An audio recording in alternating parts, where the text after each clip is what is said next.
एक बार एक राजा इतना घमंडी और सनकी हो गया कि वह खुद को बहुत बड़ा समझने लगा। एक दिन राजा अपने वजीर के साथ शाम के समय नदी के किनारे टहल रहा था।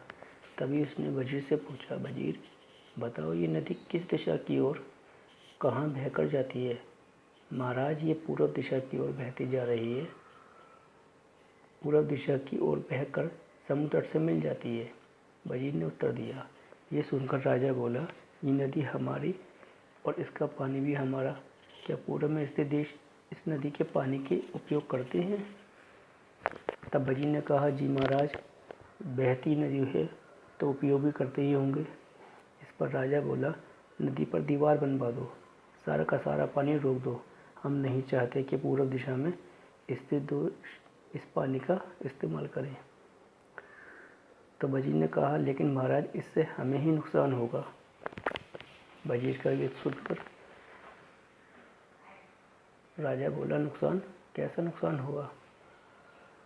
हमारा पानी पूर्व दिशा में मुफ्त में मिल रहा है, तुम कहते हो हमारा ही नुकसान होगा। हमारी आज्ञा का पालन करो, शीघ्र ही दीवार बनवा दो। राजा गुस्से में बोला। जब राजा के गुस्सा होने पर वजीर ने देखा तो वजीर ने तुरंत कारीगरों को बुला लिया और नदी पर दीवार बनवाने के काम शुरू कर दिया। कुछ ही दिनों में दीवार बनकर तैयार हो गई। राजा बहुत खुश हुआ, पर उसकी मूर्खता की वजह से कुछ समय बाद नदी का पानी शहर के घरों में घुसने लगा। लोग अपनी परेशानी लेकर वजीर के पास आए। वजीर ने आश्वासन दिया कि वह सब कुछ ठीक कर देगा। वजीर ने एक योजना बनाई। महल में एक घंटा बजाने वाला आदमी रहता था। वह हर घंटे पर समय के अनुसार घंटा बजा देता था, जिससे सभी को समय का पता चल जाता था। वजीर ने उस आदमी को आदेश दिया कि वह आज रात को जितना समय हो सकता है दुगना घंटा बजाए। आदमी ने ऐसा ही किया। जब रात के 3 बजे तो 6 बार घंटा बजाया, जिसका अर्थ था कि वह सुबह के 6 बज गए। घंटा बजते ही सब लोग उठ गए। राजा भी उठ गया और बाहर आ गया। वह बाहर आकर वजीर से मौजूद था। राजा ने वजीर से पूछा, वजीर, अभी तक सूरज क्यों नहीं निकला और सूरज कब निकलेगा? वजीर ने उत्तर दिया, महाराज, सुबह तो हो चुकी है परंतु सूरज नहीं निकला है, क्योंकि सूरज पूरब की ओर से निकलता है।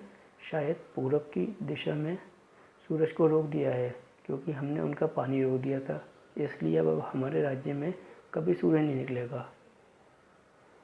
राजा बहुत चिंतित हुआ और बोला कि अब कभी हमारे देश में सूरज नहीं निकलेगा, हम सब अंधकार में कैसे रहेंगे? इसका उपयोग बताओ। वजीर ने कहा, महाराज, यदि आप नदी का पानी छोड़ दें तो शायद वो भी सूरज छोड़ देंगे। वजीर ने उत्तर दिया। राजा ने तुरंत वजीर को हुक्म दिया कि वह नदी पर बनाई गई दीवार को तोड़वा दे। दीवार तोड़ दी और जैसे ही दीवार टूटी, सचमुच सूरज का समय हो चुका था। सूरज निकल गया, चारों ओर रोशनी ही रोशनी हो गई। सूरज को उगता देख राजा बहुत खुश हुआ। वजीर को इनाम दिया और कहा, तुम्हारी वजह से आज हमारे शहर को सूरज देखने को मिला है। वजीर ने मासूम सा मुँह बनाकर जवाब दिया, महाराज, ये तो मेरा फर्ज था।